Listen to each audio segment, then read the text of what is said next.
guys, welcome back. Happy Monday. I hope everybody had a good weekend. I'm filming in a different location today. Probably you guys all know that it's hard to find a quiet spot in your house sometimes, but today I'm going to be reading a story that's based on a true story, and it's called Maybe Something Beautiful: How Art Transformed a Neighborhood.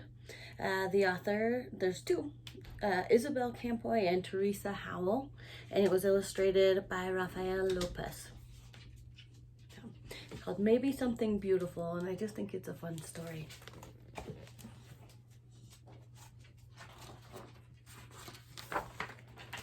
Maybe something beautiful.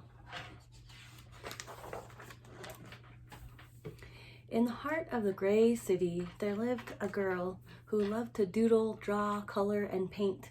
Every time she saw a blank piece of paper, Mira thought to herself, maybe. And because of this, her room was filled with color and her heart was filled with joy.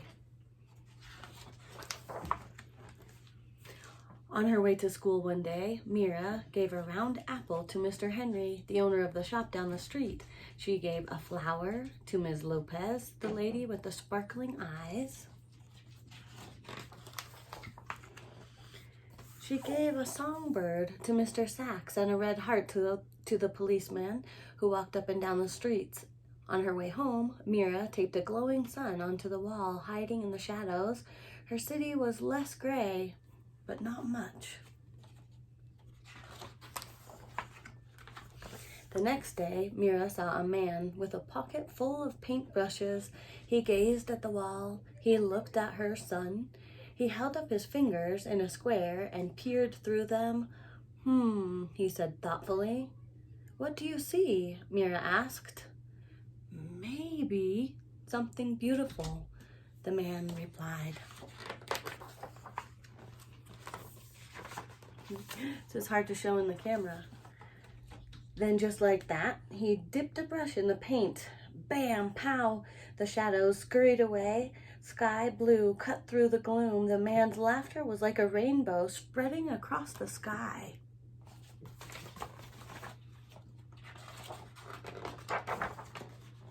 "Who are you?" Mira asked. "I'm an artist," he said. "A muralist. I paint on walls." "I am an artist too," she told him. He handed Mira a brush. "Well then, come on." Mira dipped it in the loudest color that she saw.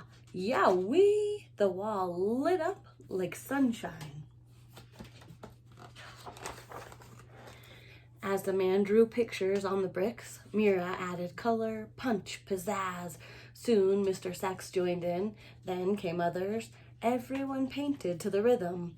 Salsa, merengue, bebop. Even Mira's mama painted and danced the cha-cha-cha. The whole neighborhood became a giant block party until the policeman walked up. "Excuse me," he said. The music stopped. Mira put her brush down. They were surely in trouble. The officer cleared his throat and then paused. "May I paint with you?" he asked. So Mira handed him a paintbrush and the music started again. Teachers and papas jumped in, babies too. Mira and the man handed out brush after brush. Color spread throughout the streets. So did joy. Another big page. Wherever Mira and the man went, art followed like the string of a kite. After they colored the walls, they painted utility boxes and benches. They decorated sidewalks with poetry and shine, and everyone danced. Together they created something more beautiful than they had ever imagined. When the clothes were splattered with a million colors, everyone sat down to rest, except the muralist. His eyes sparkled. "You, my friends, are all artists," he told them. "The world is your canvas." He smiled, and then he pulled everything together in big sweeping motions. His paintbrush was like a magic wand. When he was finished, Mira added one more bird way up in the sky. Maybe, she thought, just maybe. And here's the end. So this is a little note from the authors. It says, maybe something beautiful is based on a true story.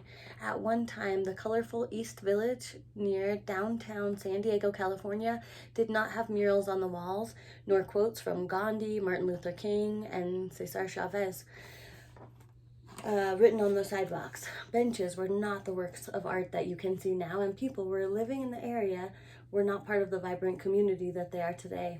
Instead, the streets were gray and drab. But one day, a husband and wife team, he an artist and she a graphic designer and a community leader, moved in and transformed their neighborhood into a place of beauty. Raphael and Candace Lopez designed a plan to build or to bring people together to create art so their neighborhood could become a better place for all to live.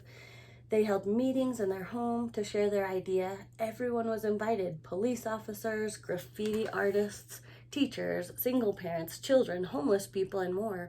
With the help of many, the Urban Art Trail was born, and volunteers of all ages and races and walks of life committed themselves to a common goal: reviving their community through art. First came murals entitled "The Joy of Urban Living" and "The Strength of the Women." And then the community painted utility boxes and benches in bright colors. They crafted mosaics around the trees and along the streets. Raphael and Candace had noticed that in their neighborhood, people often looked down at the ground as they walked. So they painted poems in calligraphy on the sidewalk. Little by little, the entire neighborhood became a work of art and an inspiration to those who lived there. The impact of art in the neighborhood grew. Some of the painted benches were auctioned off, and the money provided classes and scholarships for at-risk students who had an interest in art. Visitors came to admire.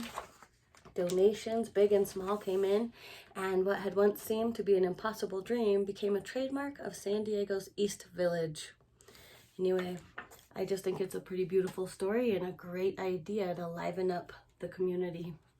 So, anyway, I will see you guys tomorrow. Have a good afternoon.